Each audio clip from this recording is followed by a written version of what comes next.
Ladies and gentlemen, welcome back to the Idle Talk Minis, and today I have been informed that Halloween, the movie franchise, is getting a reboot. So I've got an article loaded up right here in front of me, and I'm going to go through it. But before I read this is my ideal version of a reboot. I will not reboot it as a movie. Instead, I would do it as a show, a 6 to 8 episode series. Hopefully more than one season. I think there's endless potential in a Michael Myers TV show. But if I needed to pick a movie or like a set of movies that this rebooted show takes place in, I would want it from the Halloween Kills and Halloween Ends. So I want an older Jamie Lee Curtis to be playing our main character. Why? Because in that first movie, she was like a paranoid older woman, like battle hardened. And what I want is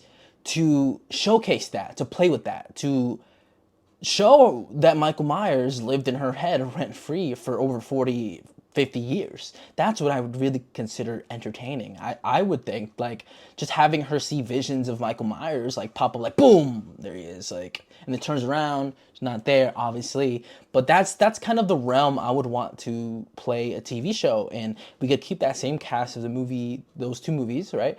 Her daughter and her granddaughter, and XYZ. But I would love just like have Jamie Lee Curtis follow like in her everyday life, just be at a grocery store and then hear something, and then Michael Myers is there for like a brief second. I would want it to be psychological. I would want it to be thrilling in that aspect. I want to see as I was recording, I got that national alert. I thought it was gonna happen at 2 o'clock, but apparently 2:18 is when that happened. So my cat's sitting right here, all weird. I weirded out. But what was I saying? Yeah, I would like to see the mental like deterioration from Jamie Lee Curtis's character.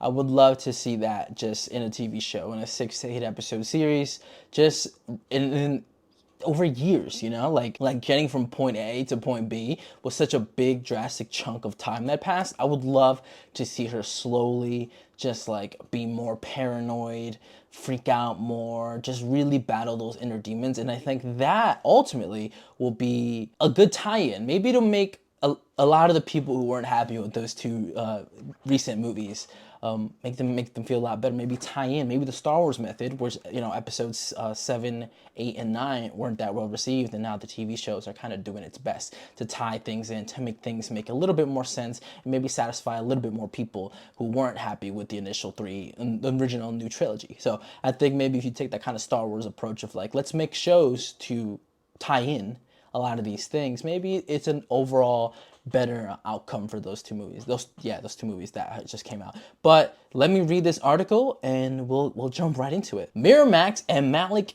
Akada's Trinkus International Films now have the rights back following the conclusion of Green Trilogies, which is produced by Blumhouse Productions and Universal Pictures.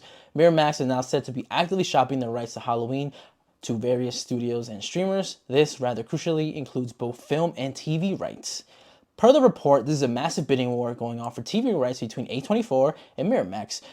Trancast solely owns the TV rights to the franchise, whereas Miramax currently co-owns the movie rights. Hence, Miramax is trying to secure the TV rights as well. So that means we could get a TV show of some kind, much like A24 is doing with Friday the 13th right now, the Crystal Lake series currently in work with Peacock. Fun fact, there's a Friday the 13th show in the works with Peacock. I didn't know that until right now, so I'm breaking that news as I learned it. A24, it appears, could have two horror crown jewels under the same roof, depending on how things shake out. Nothing is set in stone yet. The studio is set to be open to both movie and TV projects from both traditional studios and streamers. It will come down to the pitches and financial terms. Again, Halloween Ends really closed the book on the incarnation of Michael Myers and Laurie Strode saga, so we will most likely be looking at a reboot or something entirely different, perhaps like Halloween 3, Season of the Witch, which didn't include Michael Myers at all. There are certainly ways one could go about it without threading on the recent trilogy, which I don't mind at all. I enjoyed that movie. I just didn't like the fact that I had to wait a lot of time. Like a year felt like a long time, when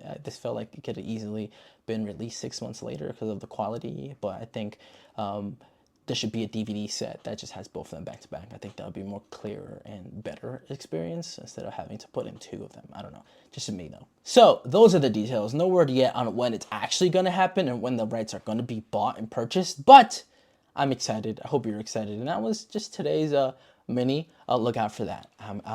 I will be talking about it on this fucking podcast. Best believe it.